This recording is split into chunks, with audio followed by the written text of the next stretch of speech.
Hello friends, welcome to my channel master ki Pathshala where you learn English better through Bengali, যেখানে তোমরা ইংরেজি শিখবে বাংলায় অনেক বেটার ভাবে। ওয়েস্ট বেঙ্গল পিএসসি দ্বারা কন্ডাক্টেড জুডিশিয়াল সার্ভিসের প্রিলিমস পরীক্ষার 2019-এ যে 30টা ইংলিশ প্রশ্ন এসেছিল সেই প্রশ্নগুলো নিয়ে আজকে ভিডিওতে আমি ডিসকাস করব। এর আগে জুডিশিয়াল সার্ভিসের অন্যান্য প্রিভিয়াস ইয়ার্সের ইংলিশ প্রিলিমসের প্রশ্ন নিয়ে আলোচনা করেছি 2016 থেকে 2020, মাঝখানে 2019টা বাদ ছিল। তাই আজকের ভিডিওতে 2019-এর প্রিলিমসে যে ইংরেজি প্রশ্নগুলো এসেছে সেগুলো নিয়ে আলোচনা করব। তোমরা এই ভিডিওটাকে অবশ্যই মক টেস্ট হিসাবে ধরতে পারো এবং তোমরা বাড়িতে এটা মক টেস্ট হিসাবে পরীক্ষাটা দাও। তোমাদের স্কোর অবশ্যই আমার সাথে শেয়ার করো কমেন্টে। তাহলে শুরু করছি আজকের lesson. First question, he dash a bad cold. তার খুব ঠান্ডা লেগেছে, তার একটা বাজে ঠান্ডা লেগেছে। এখানে কারেক্ট ভার্ব কি হবে? Is having, have, has, having. দেখো, যদি বলা হয় he has a bad cold, তার ভালো ঠান্ডা আছে, এখানে হি এর পরে সাবজেক্ট যেটা আমরা ভার্ব বসাবো হ্যাজ, সেটা কিন্তু মেইন ভার্ব হচ্ছে। তাহলে he has a bad cold মানে তার একটা বাজে ঠান্ডা রয়েছে, মানে তার ঠান্ডা লেগেছে, সেই ঠান্ডাটা রয়েছে। এখানে ঠান্ডা রয়েছে মানে এটা আমরা বুঝতে পারছি পজেশন, তার অধিকারে ঠান্ডা রয়েছে, মানে ঠান্ডা একটা জিনিস। ব্যাপারটা কিন্তু তা নয়, ব্যাপারটা তার ঠান্ডা লেগেছে। Okay, so he is having a bad cold, তার ঠান্ডা লেগেছে। এখানে ইজ হ্যাভিং এই কন্টিনিউয়াস টেন্সে আমরা বলবো এবং হ্যাভ ভার্বের সাথে আইএনজি যোগ করে এই ভার্বটা লিখবো, he is having. Option A হবে সঠিক উত্তর। Question number B, best expression for tedious. Tedious শব্দটার সিনোনিম কি হবে? Option A tiresome, option B painful, option C lengthy, option D difficult. দেখো, টিডিয়াস মানে হচ্ছে খুব টায়ারসাম, ক্লান্তিকর এরকম কোনো কিছুকে বোঝায়। সো অপশন এ হবে সঠিক উত্তর। Question number 3, to find the meaning of a word you need to dash the dictionary. কোনো শব্দের মানে খোঁজার জন্য তোমাকে কি করতে হবে ডিকশনারিতে? Option A look in, option B look through, option C look for, option D look up. চারটে ফ্রেজাল ভার্বের মধ্যে কোন ফ্রেজাল ভার্বটা এই ব্ল্যাঙ্কে বসবে তোমায় সেটা বলতে হবে। দেখো, যখন আমরা ডিকশনারিতে মানে খুঁজছি তখন কি করতে হবে? এখানে ডিকশনারিতে মানে খোঁজার কথা বলা হচ্ছে। অপশন এতে বলছে লুক ইন, এই ফ্রেজাল ভার্বটা মানে হলো অল্প সময়ের জন্য কোথাও যাওয়া, ওকে, কোথাও ভিজিট করা, তাকে লুক ইন বলা হয়। সুতরাং অপশন এ সঠিক হবে না। Option B look through, look through মানে হচ্ছে হঠাৎ করে কোনো কিছু খুব তাড়াতাড়ি দ্রুত পড়ে নেওয়া, কোনো জিনিস, কোনো লেখা পড়ে নেওয়া, তাকে আমরা লুক থ্রু বলতে পারি। ঠিক আছে, খুব চটজলদি লেখাটাতে একবার চোখ বুলিয়ে নেওয়া। Option C look for, look for মানে হচ্ছে খোঁজা, সার্চ করা। ঠিক আছে, সুতরাং এটাও সঠিক উত্তর হবে না। Option D look up, look up মানে যখন ডিকশনারিতে কোনো শব্দের অর্থ খোঁজা হচ্ছে। সো অপশন ডি হবে সঠিক উত্তর। Question number 4, choose the word that can correctly replace both words in italics in the two given sentences. যে দুটো সেন্টেন্স দেওয়া আছে সেই দুটো সেন্টেন্সে এই যে ইটালিক্সে যে শব্দ দুটো আছে সেই শব্দ দুটোকে একই শব্দ দিয়ে রিপ্লেস করতে হবে। অপশন দেওয়া আছে, সেই চারটে অপশন থেকে সঠিক উত্তরটা বাছতে হবে। সেন্টেন্স এতে বলছে the management did not find him suitable for the post. Management তাকে মনে করলো না সুটেবল, উপযুক্ত ফর দি পোস্ট, এই পোস্টের জন্য তাকে উপযুক্ত বলে মনে করলো না। সেন্টেন্স বিতে বলছে the boy could not arrange the pieces of the jigsaw puzzle properly. ছেলেটা এই যে পাজল করছিল, জিগস পাজল, সেই পাজলের যে প্রত্যেকটা টুকরো রয়েছে সেই টুকরোগুলোকে সঠিক করে অ্যারেঞ্জ করতে পারলো না, সাজাতে পারলো না। এই সুটেবল মানে উপযুক্ত এবং সঠিকভাবে সাজানো, এই দুটোকে কোন শব্দ দিয়ে রিপ্লেস করলে দুটো ক্ষেত্রেই সেটা পারফেক্টলি ম্যাচ করবে? Option A fit, option B fill, option C good, option D take. সঠিক উত্তর হবে ফিট, FIT, ফিট মানে উপযুক্ত। ওকে, এখানে দেখতে পাচ্ছ সুটেবল ফিট মানে উপযুক্ততা বোঝাবে, আবার ফিট দ্য পিসেস মানে সবকটা পিসকে পরপর সুন্দর করে জুড়ে দিয়ে জিগস পাজলটা করতে পারলো না। এইখানেও কিন্তু ফিট বা উপযুক্ত জায়গাতে ঠিক করে এঁটে যাওয়ার কথা বা বসে যাওয়ার কথা বলা হচ্ছে। সো অপশন এ হবে সঠিক উত্তর। Question number 5, since I dash read every book, যেহেতু আমি প্রত্যেকটা বই, since I read every book যেহেতু আমি প্রত্যেকটা বই পড়ি, আই ওনলি আমি শুধুমাত্র ড্যাশ পারচেজ, সরি এখানে পারচেজ শব্দটা হবে না, এক্সট্রিমলি সরি, এখানে পারচেজ শব্দটা হবে না। Since I only dash the well known ones, আমি শুধুমাত্র যে বিখ্যাত বইগুলো সেগুলোই কিনি। এখানে দুটো করে অপশন আছে, কারণ দুটো ব্ল্যাঙ্ক আছে, তোমাকে বলতে হবে সঠিক উত্তর কোনটা। অপশন এ তে বলছে must ignore, option B should collect, option C cannot buy, option D can purchase.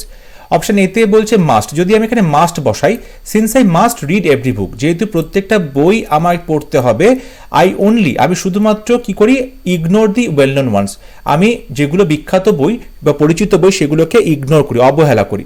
অবশ্যই সেটা সঠিক হলো না, কারণ যদি প্রত্যেকটা বই আমাকে পড়তে হয় তাহলে আমি ভালো বইগুলো বা পরিচিত বইগুলো ইগনোর কেন করব, অবহেলা কেন করব? তাই অপশন বি সঠিক উত্তর হলো না। অপশন বিতে বলছে should, since I should read every book, যেহেতু প্রত্যেকটা বই আমার পড়া উচিত, আই ওনলি কালেক্ট, আমি শুধুমাত্র কালেক্ট করি, সংগ্রহ করি বিখ্যাত বইগুলো। দেখো এখানে বলছে প্রত্যেকটা বই পড়া উচিত, আবার শুধুমাত্র বিখ্যাত বইগুলো কালেক্ট করছি, তা তো হয় না, এটা অপোজিট হয়ে যাচ্ছে। অপশন ডিতে বলছে since I can read every book, যেহেতু আমি প্রত্যেকটা বই পড়তে পারি, আমি শুধুমাত্র পারচেস করি, কিনি ওয়েল নোন ওয়ান্স। এখন যদি প্রত্যেকটা বই আমি পড়তে পারি তাহলে শুধুমাত্র বিখ্যাত বইগুলোই আমি কেন কিনবো? সুতরাং অপশন ডিও সঠিক হবে না। অপশন সিতে বলছে since I cannot read every book, যেহেতু আমি প্রত্যেকটা বই পড়তে পারি না, I only buy the well known ones, আমি শুধুমাত্র বিখ্যাত বইগুলোই কিনি, পরিচিত বইগুলোই কিনি। দেখো এখানে কিন্তু একটা বিপরীত কথা বলা আছে, মানে যেহেতু প্রত্যেকটা বই পড়ার কথা বলছে, আবার ওনলি বলছে, শুধুমাত্র বলছে, তাহলে একটা বিপরীত সেন্স আসছে, অপোজিট সেন্স আসছে। সেই জন্য অপশন সি আমরা সঠিক উত্তর হিসেবে ধরবো। Since I cannot read every book, যেহেতু আমি প্রত্যেকটা বই পড়তে পারি না, I only buy the well known ones, আমি তাই শুধুমাত্র যেগুলো খুব বিখ্যাত বই, পরিচিত বই, সেগুলোই কিনে থাকি। সো অপশন সি হচ্ছে right answer. Question number 6, the honorable member of the dash gave us very wise dash। honorable member রয়েছে যারা, কিসের মেম্বার সেটা তোমায় বলতে হবে। তারা কি করলো, গেভ আস, আমাদেরকে তারা দিয়েছিল, ভেরি ওয়াইজ, খুব জ্ঞানী গুণী, খুব কাজের লাগবে এমন কিছু ড্যাশ। কি? অপশন এতে বলছে council, option B council, option C counsel, option D counsel. দেখো অনারেবল মেম্বার অফ কাউন্সিল হয় CIL, council, okay, honourable member of council, gave us very wise counsel, এই যে SEL কাউন্সেল, এটা মানে হচ্ছে অ্যাডভাইস, উপদেশ দেওয়া। অপশন ডি হবে সঠিক উত্তর। কোয়েশ্চেন 7, ন্যারেশন চেঞ্জ দেওয়া আছে, please don't be angry with me, দয়া করে আমার উপর রাগ করো না। She said to her mother, সে তার মাকে বলল। এখন দেখো যখন প্লিজ বলছে মানে অনুরোধ করছে আমার উপর রাগ করো না, তখন অবশ্যই সে রিকোয়েস্ট করবে, নয়তো মায়ের কাছে সে কাকুতি মিনতি করবে, ঠিক আছে। সো অপশন এতে বলছে সি উইশড, সে তার মাকে শুভেচ্ছা জানালো, সি উইশড হার মাদার, ওকে, এখানে কিন্তু ইচ্ছে প্রকাশের কথা বলছে না। অপশন সিতে বলছে শি টোল্ড হার মাদার, সে তার মাকে শুধুমাত্রই বলল not to be angry with her, আমার সাথে তুমি রাগ করো না। দেখো এখানে শুধুমাত্র টোল্ড হবে না, কারণ প্লিজ রয়েছে এখানে, প্লিজ বললে সেটা হয় রিকোয়েস্ট হবে, নয়তো অনুরোধ করা বোঝাবে তেমন শব্দ হবে। অপশন ডিতে বলছে শি ডিজায়ার্ড হার মাদার, সে তার মায়ের কাছে একটা ইচ্ছে প্রকাশ করলো, এখানে ইচ্ছে প্রকাশের কথাও হচ্ছে না। অপশন বিতে বলছে শি প্লিডেড, সে কাকুতি মিনতি করলো, শি প্লিডেড হার মাদার। তারপরে যেহেতু এটা ইম্পারেটিভ সেন্টেন্স, আমরা জানি এখানে টু বসবে, কিন্তু এখানে নট আছে ডোন্ট, তাহলে নট টু বসবে। তারপরে যা ছিল ভার্বের present form B angry with হার, মেয়ের বদলে হার হবে। সো অপশন বি হবে সঠিক উত্তর, she pleaded her mother not to be angry with হার।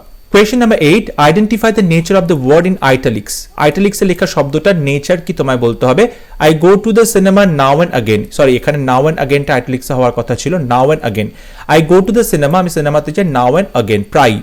এখানে এই যে নাও অ্যান্ড আগেন, এটা কি ধরনের নেচার, এই শব্দটা, এটা আমরা বুঝতে পারছি এটা অ্যাডভার্বের কথা বলা হচ্ছে, ঠিক আছে।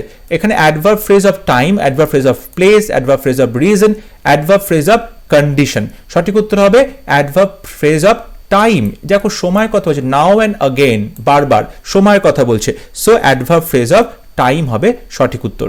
Question number 9, once a blue moon, এই ইডিয়ামটার মানে কি? ওয়ান্স আ ব্লু মুন ইডিয়ামটার মানে কি? এটার মানে হচ্ছে যখন প্রায় কোনো ঘটনা ঘটেই না, মানে খুব কম, প্রচণ্ড রেয়ারলি কোনো ঘটনা ঘটে, তখন আমরা তাকে ওয়ান্স আ ব্লু মুন বলে থাকি। অপশন সি হবে সঠিক উত্তর, something that happens very rarely, ঠিক আছে, প্রচণ্ডভাবেই মানে খুব কম ঘটনাটা ঘটে না বলতে গেলে, এরকম যখন কথা বোঝাবো ভেরি রেয়ারলি, তখন আমরা তাকে বলবো once a blue moon. Option C হবে right answer. Question number 10, the syllabus leaves very little elbow room for teachers। এই সিলেবাসে খুব কম এলবো রুম থাকছে টিচারদের জন্য। এই এলবো রুম এই ইডিয়ামটার মানে কি? Freedom, knowledge, consciousness, efficiency. সঠিক উত্তর হবে অপশন এ, ফ্রিডম। দেখো এলবো রুম মানে হচ্ছে নিজের যে কাজ করার স্বাচ্ছন্দ্য, কাজ করার স্বাধীনতা, সেটা বোঝানো হচ্ছে। সুতরাং এখানে হবে যে এই সিলেবাসে টিচারদের স্বাধীনতা খুব কম, সুতরাং অপশন এ হবে সঠিক উত্তর, ফ্রিডম। কনসিয়াসনেস মানে হচ্ছে তোমার যে সচেতনতা, ঠিক আছে, সচেতন এই স্টেটটাকে বোঝানো হচ্ছে।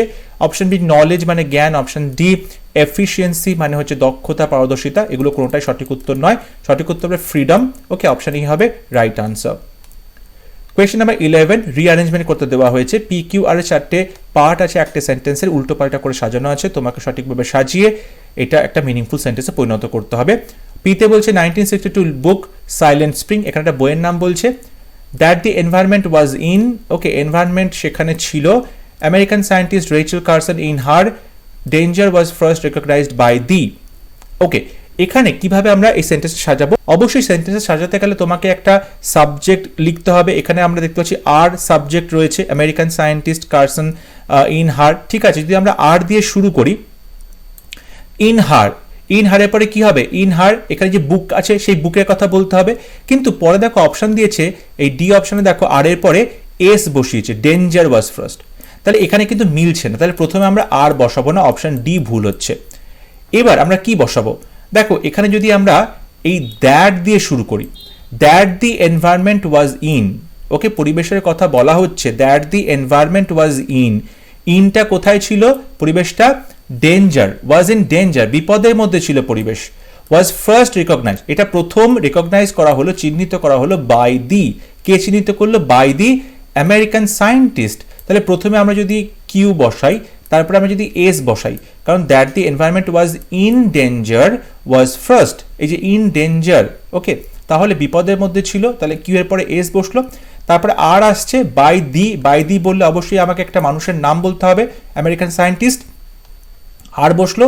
এবং ইন হার, তার কিসে লিখেছে? 1962 বুক সাইলেন্ট স্প্রিং, তারপরে আমরা পি বসাবো। সুতরাং এখানে অপশন বি হবে সঠিক উত্তর, কিউ এস আর পি।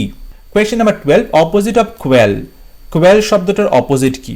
দেখো কোয়েল মানে হচ্ছে ধ্বংস করে দেওয়া, কোনো কিছুতে তুমি কাউকে তুমি দমিয়ে দিচ্ছ, কোনো কিছুকে তুমি শেষ করে দিচ্ছ, ঠিক আছে, টু পুট অ্যান এন্ড, ওকে, বা কাউকে তুমি সাইলেন্স করে দিচ্ছ, কারোর মুখ বন্ধ করে দিচ্ছ, তখন কোয়েল বলা হয়। Option A indict, option B insight, option C incite, option D innate. Indict মানে ফর্মালি কাউকে অ্যাকিউজ করা যে সে কোনো দোষ করেছে, ঠিক আছে, সরকারিভাবে বা আইনত কাউকে দোষ দেওয়া সে যে কোনো দোষ করেছে বলে। অপশন বি ইনসাইট, ইনসাইট মানে অন্তর্দৃষ্টি, ঠিক আছে। অপশন সি ইনসাইট, এখানে আইএনসিআইটি, ইনসাইট মানে হচ্ছে কাউকে কোনো হিংসাত্মক ব্যবহার বা কোনো বাজে ব্যবহার করতে কাউকে প্ররোচিত করা। অপশন ডি ইনেট, ইনেট মানে হচ্ছে খুব যে ন্যাচারাল কোয়ালিটিস আছে, ইনবর্ন কোয়ালিটিস, তাকে বলা হয়। তাহলে কোয়েল মানে যদি হয় কাউকে দমিয়ে দেওয়া, ঠিক আছে, কাউকে সাপ্রেস করে দেওয়া, কারোর মুখ বন্ধ করে দেওয়া। অপশন সিতে আছে ইনসাইট, ইনসাইট মানে হচ্ছে কাউকে উত্তেজিত করে দেওয়া, কাউকে হিংসাত্মক ঘটনা করতে প্ররোচিত করা। তাই অপশন সি হবে কোয়েলের opposite word. Question number 13, verb form of quiet. কোয়াইটের ভার্ব ফর্ম কি হবে? দেখো কোয়াইট এটা মানে হচ্ছে শান্ত, এই কোয়াইটটা কিন্তু অ্যাডজেক্টিভ ফর্ম, এই কোয়াইটটা অ্যাডজেক্টিভ ফর্ম। অপশন এতে আছে কুইট, কুইট মানে হচ্ছে পদত্যাগ করা বা পালিয়ে চলে যাওয়া। এই কোয়াইটের সাথে কুইটের কোনো সম্পর্ক নেই, এটা কমপ্লিটলি ডিফারেন্ট একটা শব্দ। অপশন বি কোয়াইটিউড, কোয়াইটিউডটা এটা হচ্ছে নাউন, কোয়াইটিউড এটা হচ্ছে নাউন ফর্ম, ঠিক আছে। অপশন সি কোয়াইটেন, অপশন সিতে আছে কোয়াইটেন, এটা হচ্ছে verb form. Option D, sorry এখানে ডি হবে, অপশন ডিতে বলছে কুইটেন্স, যখন কেউ তার কোনো ধার দেনা শোধ করতে পারছে এবং সেখান থেকে সে মুক্তি পাচ্ছে তখন কুইটেন্স বলা হয়। ওকে, সো এখানে অপশন সি হবে সঠিক উত্তর, কোয়াইটের ভার্ব ফর্ম হচ্ছে quieten. Question number 14, term for 150th anniversary. 150তম যে অ্যানিভার্সারি তাকে কি বলা হয়? 150তম অ্যানিভার্সারিকে কি বলে? অপশন এতে আছে সেন্টেনিয়াল, সেন্টেনিয়াল মানে সেঞ্চুরির সাথে সম্পর্কিত আছে, এটা অবশ্যই 100 বছর, এটা অবশ্যই 100 বছর বোঝানো হচ্ছে সেন্টেনিয়াল। এরপরে যেটা বলা হচ্ছে কুইন্টেসেনশিয়াল, দেখো কুইন্টেসেনশিয়ালের সাথে কিন্তু 100 বছর 150 বছরের কোনো সম্পর্ক নেই। কুইন্টেসেনশিয়াল মানে হচ্ছে টিপিক্যাল কোনো কিছু, একদম গতানুগতিক কোনো জিনিস, ক্লাসিক কোনো জিনিসকে আমরা বুঝে থাকি। এই শব্দটা একদমই এখানে কোনো এর ব্যবহার নেই, পুরোপুরি আউট অফ কনটেক্সট একটা শব্দ দেওয়া হয়েছে, তাই অপশন বি সঠিক হবে না। অপশন সিতে বলছে টারসেন্টেনিয়াল। টারসেন্টেনিয়াল, দেখো টারসেন্টেনিয়াল এটা মানে হচ্ছে 300 বছর, এটা মানে হচ্ছে 300 বছর। দেখো যদি সেন্টেনিয়াল মানে 100 ইয়ার্স হয়, তাহলে টারসেন্টেনিয়াল মানে এখানে 300 বছর। ওকে, এটাও সঠিক উত্তর হবে না। অপশন ডিতে বলছে সেস্কুইসেন্টেনিয়াল। সেস্কুইসেন্টেনিয়াল এটা মানে হচ্ছে 150 বছর, এটা মানে হচ্ছে 150 বছর। সো অপশন ডি হবে সঠিক উত্তর। Question number 15, choose the correct option after reading the following sentence. Sudden lightning heralded a violent storm. Option 2 তে বলছে halogen lamps can be used for lightening our streets. বলছে হঠাৎ করেই এখানে বিদ্যুৎ চমকালো এবং বিদ্যুৎ চমকানোটার মাধ্যমে একটা ভায়োলেন্ট স্টর্মের আমরা খবর জানতে পারলাম। অপশন 2 তে বলছে halogen lamps can be used for lightning or street. Halogen ল্যাম্পগুলো আমরা জ্বালিয়ে আমাদের রাস্তাতে আলোকিত করতে পারি। এখানে অপশানে আছে 1 is correct, 2 is incorrect. Option B তে বলছে A 1 is incorrect, B is correct, both A and B are correct, both A and B are incorrect. দেখো সাডেন লাইটেনিং এখানে যে অর্থে ব্যবহৃত হচ্ছে, এই যে যখন ঝড় হচ্ছে তখন বাজ পড়ছে, বিদ্যুৎ চমকাচ্ছে, তাকে আমরা লাইটনিং বলি। এখানে টি ই যেটা আছে সেটা হবে না, এখানে টি ইটা হবে না, লাইটেনিং হবে না, লাইটনিং হবে, ঠিক আছে। কিন্তু অপশন 2 তে যেটা বলছে যে এখানে রাস্তাতে আলোকিত করার কথা বলা হচ্ছে, সেখানে লাইটনিং হবে না, সেখানে এই লাইটনিংটা হবে। মানে লাইটনিংটার জায়গায় লাইটেনিং হবে, লাইটনিং এর জায়গায় লাইটনিং হবে। তাহলে দুটো সেন্টেন্সে কিন্তু আমরা ভুল দেখতে পাচ্ছি, তো এই অপশন ডি হবে সঠিক উত্তর। Question number 16, a soldier who fights for money cannot be called a patriot. একজন সৈন্য যে পয়সা নিয়ে যুদ্ধ করে তাকে কখনোই আমরা দেশপ্রেমিক বলতে পারি না। এখানে ওয়ান ওয়ার্ডে বলতে হবে যে সৈন্য পয়সা নিয়ে যুদ্ধ করে তাকে কি বলে। Veteran, mercenary, platoon, subaltern. দেখো ভেটেরান মানে যার অনেক অভিজ্ঞতা রয়েছে। Option C platoon. প্লাটুন মানে হলো মিলিটারি ইউনিট, তাকে আমরা প্লাটুন বলে থাকি, এটাও সঠিক উত্তর হবে না। অপশন ডিতে বলছে সাবঅল্টার্ন। সাবঅল্টার্ন মানে হচ্ছে যে ক্যাপ্টেন থাকে সেনাবাহিনীতে, ক্যাপ্টেনের পরে যে থাকে সেকেন্ড ইন কমান্ড তাকে বলা হয় সাবঅল্টার্ন, এটাও সঠিক উত্তর হবে না। Option B mercenary. মার্সিনারি হবে সঠিক উত্তর, যারা পয়সার বিনিময়ে যুদ্ধ করে, যে সমস্ত সৈন্যরা, তাকে মার্সিনারি বলে। অপশন বি হবে right answer. Question number 17, birds of a feather flock together. এই ইডিয়ামটা মানে কি? বার্ডস অফ এ ফেদার, এই ইডিয়ামটা মানে কি? বার্ডস অফ এ ফেদার মানে হচ্ছে একই মতাদর্শ যে সমস্ত মানুষ রয়েছে বা যাদের মতামত একে অপরের সাথে মিলে যায়, একই রকম ওপিনিয়ন যারা পেশ করে তাদেরকে বলা হয় বার্ডস অফ এ ফেদার, মানে একই পাখির যে পালকগুলো, ঠিক আছে। তো এখানে অপশন সি দিয়ে রয়েছে people who share the same opinion, লোকজন যারা একই রকম মতামত পোষণ করে। অপশন সি হবে সঠিক উত্তর। Question number 18, I know him voice change করতে দেওয়া হয়েছে। এখানে হি দিয়ে শুরু হবে, হি, তারপরে ইজ বসবে এবং তারপরে নো ভার্বের থার্ড ফর্ম নোন হবে এবং হি ইজ নোনের পরে টু বসে, আইটা হয়ে যাবে মি। অপশন বি হবে সঠিক উত্তর, এখানে বাই বসবে না, ঠিক আছে। Question number 19, I couldn't dash what is said. I could not dash what is said, আমি বুঝতে পারলাম না সে যা বলল। অপশানে caught on to, caught up to, up with, caught on to, catch up with. দেখো আই ডিডেন্ট, যখন এখানে নেগেটিভ সেন্টেন্স ডিডেন্ট করা হচ্ছে পাস্ট টেন্সে, তখন অবশ্যই এরপরে আমাকে প্রেজেন্ট টেন্স বসাতে হবে, এরপরে অবশ্যই আমাকে প্রেজেন্ট টেন্স বসাতে হবে। এবং অপশান এ আর বিতে দেখো কট বলেছে, মানে পাস্ট টেন্স আছে, তাই অপশান এ আর বি ভুল হচ্ছে। এখন ক্যাচ অন টু আর ক্যাচ আপ উইথ এই দুটোর মানে কি? দেখো ক্যাচ আপ উইথ এটার মানে হচ্ছে যে তুমি কোনো কিছু শুরু করছো, to have a damaging effect on something, ঠিক আছে, কোনো কিছুর প্রভাবটা বাজে হচ্ছে, তখন আমরা ক্যাচ আপ উইথ বলি। মানে ধরো কারো ঠান্ডা লেগেছে, তখন আমরা বলবো he has caught up with cold, তার ঠান্ডা ধরে গেছে, এটা সঠিক উত্তর হবে না। অপশন সিতে আছে catch on to. Catch on to মানে কেউ কিছু বলছে, সেটা বুঝতে চেষ্টা করা কি বলছে বা কোনো প্রবলেমের সলিউশন করা, তাই অপশন সি হবে সঠিক উত্তর, catch on to. Question number 20, choose a suitable prefix for hero. Hero শব্দের সাথে একটা প্রিফিক্স বসাতে হবে টু ডেসক্রাইব, যার মানে হবে সামন ইজ নট হেরোইক, একদমই হিরোচিত তার ব্যবহার নয়, তাকে আমরা কি বলবো? তাহলে হিরোর সাথে কোন প্রিফিক্স বসাবো? অ্যান্টে, অ্যান্টি, নন, আন। সঠিক উত্তর হবে অ্যান্টি হিরো। ঠিক আছে, হিরোর বিপরীত মানে যার মধ্যে কোনো রকম হিরোইক কোয়ালিটি নেই। অপশন বি হবে right answer. Question number 21, which of this suffixes cannot be added to the word care. Okay, এখানে বলা হচ্ছে কোন শব্দটা কেয়ারের সাথে অ্যাড করতে পারবে না। কেয়ারের সাথে কোন সাফিক্সটা অ্যাড করতে পারবে না? Careful, careless, caring, careness. সঠিক উত্তর হবে অপশন ডি কেয়ারনেস। কেয়ারনেস বলে কোনো শব্দ হয় না, কেয়ারফুল শব্দ হয়, কেয়ারলেস শব্দ হয়, কেয়ারিং শব্দ হয়। তাই অপশন ডি হবে সঠিক উত্তর, কারণ কেয়ারনেস বলে কোনো শব্দ হয় না। Question number 22, the governing body dash this month but I am not sure about it. Governing body এই মাসে কি করতে পারে যেটা আমি শিওর নই যেটা সম্পর্কে। will meet, may meet, shall meet, would meet. Governing body কি করবে? Governing body will meet, তা দেখা করবে this month, বাট আমি শিওর নই। গভর্নিং বডি মে মিট, দেখা করতে পারে বাট আমি শিওর নই। শ্যাল মিট তো এখানে হবে না, উড মিট, দেখা করতে পারে। দেখো এখানে যেটা হবে অপশন বি হবে সঠিক উত্তর, কারণ the governing body may meet this month. Governing body এই মাসে হয়তো দেখা করতে পারে বাট আমি শিওর নই। তাহলে আমি যখন শিওর নই তখন আমি এখানে মে মিট বলতে পারি। ওকে, সো অপশন বি হবে right answer. Question number 23, he like the book, you gave it to him. সে বইটা পছন্দ করেছে, you gave it to him, তুমি তাকে সেই বইটা দিয়েছিলে। Join them into complex sentence. Option এতে বলছে you gave him the book and he liked it. Option B you gave it to him and he like the book. দেখো দুটো সেন্টেন্সে অ্যান্ড দিয়ে যুক্ত করা হচ্ছে, কনজাংশন দিয়ে যুক্ত করা হচ্ছে, দুটো সেন্টেন্স কম্পাউন্ড সেন্টেন্স হচ্ছে, কমপ্লেক্স হচ্ছে না, তাই দুটো অপশনই ভুল। অপশন সিতে বলছে he like the book, you gave it to him. অপশনটি he like the book, you gave him.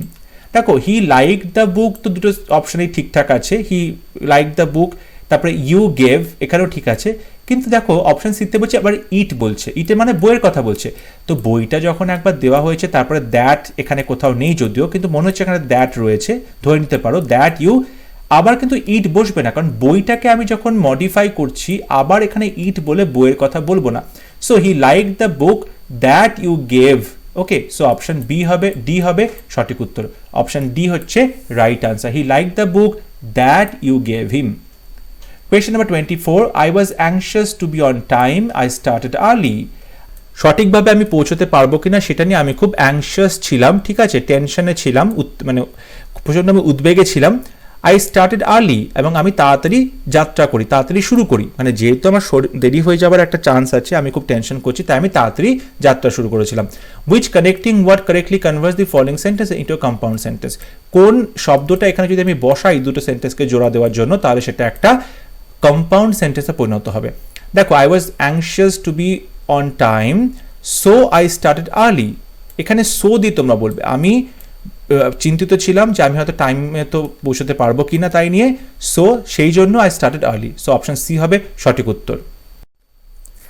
Question number 25, synonym of obligatory. Obligatory শব্দটা সিনোনিম কি হবে? Mandatory, mandate, mandible, maximal. Maximal মানে সব থেকে বেশি পরিমাণে, ম্যান্ডেট মানে কোনো অর্ডার বা আদেশ, ম্যান্ডিবল, ম্যান্ডিবল হচ্ছে এই যে চোয়ালের নিচের চোয়ালের যে হাড়টা রয়েছে তাকে ম্যান্ডিবল বলা হয়, এটাও সঠিক উত্তর হবে না। Option B mandatory. অব্লিগেটরি মানে হচ্ছে বাধ্যতামূলক বা ম্যান্ডেটরি। অপশন এ হবে right answer. Question number 26, his family dash united in supporting him. তার ফ্যামিলি ইউনাইটেড হয়েছে, একত্র হয়েছে তাকে সাপোর্ট করতে। Option A are, he, should, shall, is. দেখো হিজ ফ্যামিলি, তার ফ্যামিলি, এখানে অবশ্যই আমরা কিন্তু সিঙ্গুলার সাবজেক্ট হিসেবে ধরছি তার ফ্যামিলিকে, সুতরাং আর হবে না, কারণ যখন সবাই একসাথে জড়ো হচ্ছে তখন সবাই কিন্তু একটা সিঙ্গেল ইউনিটি হিসেবে কাজ করবে, তাহলে অপশন এ আর হবে না। হিজ ফ্যামিলি শুড ইউনাইটেড, দেখো শুডের পরে অবশ্যই ভার্বের প্রেজেন্ট ফর্ম বসবে, তাই ইউনাইটেড পাস্ট টেন্স এটা হবে না। অপশন সি শ্যাল, এটাও হবে না। অপশন ডি হবে ইজ, তাহলে হিজ ফ্যামিলি ইজ ইউনাইটেড, তার ফ্যামিলি মানে জড়ো হয়েছে ইন সাপোর্টিং হিম। সো এখানে হিজ ফ্যামিলি ইজ ইউনাইটেড, এই প্যাসিভ ভয়েসটা বসবে এবং এখানে বি ভার্ব ইজ বসবে, তাই অপশন ডি হবে right answer. Question number 27, synonym of serendipitously. Serendipitously মানে কি? Option A serenely, option B depressingly, option C seemingly, option D luckily. দেখো সেরেন্ডিপিটাসলি মানে হচ্ছে বলতে পারো যে খুব লাকিলি, ঠিক আছে, ভাগ্য করে, লাকিলি বা ভাগ্য করে। সো অপশন ডি হবে সঠিক উত্তর। সিরেনলি, ওকে, সিরেনলি মানে হচ্ছে খুব কাম পিসফুল ভাবে, ডিপ্রেসিংলি মানে প্রচন্ড হতাশাগ্রস্ত হয়ে, সিমিংলি মানে মনে হচ্ছে কিছু। সো অপশন ডি হবে সঠিক উত্তর। সেরেন্ডিপিটাসলি মানে হলো luckily. Question number 28, boys would you please be quiet, mode of narration. ছেলেরা তোমরা কি দয়া করে শান্ত হবে। এখানে দেখো ছেলেদেরকে কি করা হচ্ছে, প্লিজ করা হচ্ছে, অবশ্যই এখানে রিকোয়েস্ট করা হচ্ছে। অপশন বিতে দেখো রয়েছে দ্য বয়েজ আর রিকোয়েস্টেড, তাদের ছেলেদেরকে অনুরোধ করা হলো টু বি কোয়াইট, চুপ থাকতে। এখানে যখন আমরা ইম্পারেটিভ সেন্টেন্স তৈরি করছি, অ্যাডভাইসড, রিকোয়েস্টেড, ঠিক আছে, এগুলো বলছি, তখন অর্ডার বলছি, তখন আমরা তারপরে টু বসাবো। So the boys were requested to be quiet, option B হবে সঠিক উত্তর। Question number 29, to hold a brief for someone, এই ইডিয়ামটার মানে কি। দেখো, টু হোল্ড আ ব্রিফ, এখানে ব্রিফ মানে হচ্ছে ব্রিফ কেস। ব্রিফ কেস তোমরা সবাই দেখেছো যে অফিস যাওয়ার সময় ব্রিফ কেস নেওয়া হয় এবং সেই ব্রিফ কেসের মধ্যে সমস্ত দরকারি কাগজপত্র নথিপত্র থাকে। আমরা দেখেছি সচরাচর যে উকিলরা, লয়ার বা উকিল হয়, তারা কি হয় নিজেদের সাথে সবসময় একটা ব্রিফ কেস রাখে, কালো রঙের বাক্স রাখে এবং সেই বাক্সের মধ্যে সমস্ত যে দলিলপত্র বা কাগজপত্র কিংবা কোনো কেস লড়ছে, কেসে যে ইম্পর্টেন্ট প্রমাণপত্র, সেই সমস্ত কিছু তার মধ্যে ডকুমেন্টসগুলো রাখা থাকে। এখন এখানে যেটা বলা হচ্ছে টু হোল্ড আ ব্রিফ, তুমি একটা ব্রিফ কেস ধরছো ফর সামওয়ান মানে অন্য কারোর জন্য। তুমি অন্য কারোর জন্য তুমি তোমার ব্রিফ কেসটা নিচ্ছ, মানে তুমি যদি একজন উকিল হও, তুমি অন্য কারোর কেস লড়বে বলে তুমি একটা ব্রিফ কেস নিচ্ছ এবং সেই ব্রিফ কেসের মধ্যে সমস্ত কেস সংক্রান্ত কাগজপত্র রাখছো, মানে তুমি অন্য কারোর হয়ে তুমি কেস লড়ছো। এখানে অপশন দেখো, এতে বলছে টু সাপোর্ট সামন, কাউকে সাপোর্ট করা। Option B, to give legal aid to someone, কাউকে তুমি যখন আইনত যে সাহায্যগুলো করছো, আইনি সাহায্যগুলো করছো। অপশন সি, টু গিভ সামন আ লিগাল ডকুমেন্ট, কাউকে তুমি আইনি কাগজপত্র দিচ্ছ। Option B, to bring a law suit against someone, কারোর বিরুদ্ধে তুমি আইনত কোনো পদক্ষেপ নিচ্ছ। দেখো, যখন আমি কারোর ভালো করার জন্য, কাউকে হেল্প করার জন্য আমি ব্রিফ কেস তুলে নিচ্ছি, মানে তাকে আমি আইনি পরামর্শ দিচ্ছি। সো অপশন বি হবে সঠিক উত্তর, to give legal aid to someone, কাউকে আইনি সাহায্য করা। অপশন বি হবে right answer. Question number 30, Hobson's choice. Hobson's choice মানে কি, এই ইডিয়ামটার মানে কি। দেখো, হবসনস চয়েস মানে হচ্ছে এমন একটা অপশন দেওয়া হয়, চয়েস দেওয়া হয়, যেটা তুমি মানে তোমাকে না নিয়ে কোনো উপায় নেই, এমন একটা চয়েস যেটা আলটিমেটলি তোমার কোনো চয়েস নেই, তোমাকে ওটাই নিতে হবে। তোমাকে যে অপশনটা দেওয়া হলো সেই অপশনটাই তোমাকে নিতে হবে, তোমার হাতে না বা হ্যাঁ বলার কোনো অপশন নেই। এখানে অপশন বিতে বলছে to have no choice at all, তোমার আসলে কোনো সত্যি চয়েস নেই, পছন্দ নেই, সেক্ষেত্রে কথা বলার নেই। তো অপশন বি হবে সঠিক উত্তর। তোমাকে যে চয়েসটা দেওয়া হলো, অপশনটা দেওয়া হলো, সেটাই তোমাকে নিতে হবে, তাকে আমরা হবসনস চয়েস বলে থাকি। প্রত্যেকটা প্রশ্ন তার এক্সপ্লেনেশন আশা করি তোমরা বুঝতে পেরেছো। তোমরা তোমাদের স্কোর আমাকে অবশ্যই কমেন্টে লিখে জানাবে। ভিডিও ভালো লেগে থাকলে ভিডিওটা লাইক করবে, শেয়ার করবে, আর অবশ্যই চ্যানেলটি সাবস্ক্রাইব করতে ভুলবে না। পরবর্তী ক্লাস নিয়ে খুব শীঘ্র দেখা হবে। ততক্ষণ সবাই ভালো থাকবে, সুস্থ থাকবে। Thank you.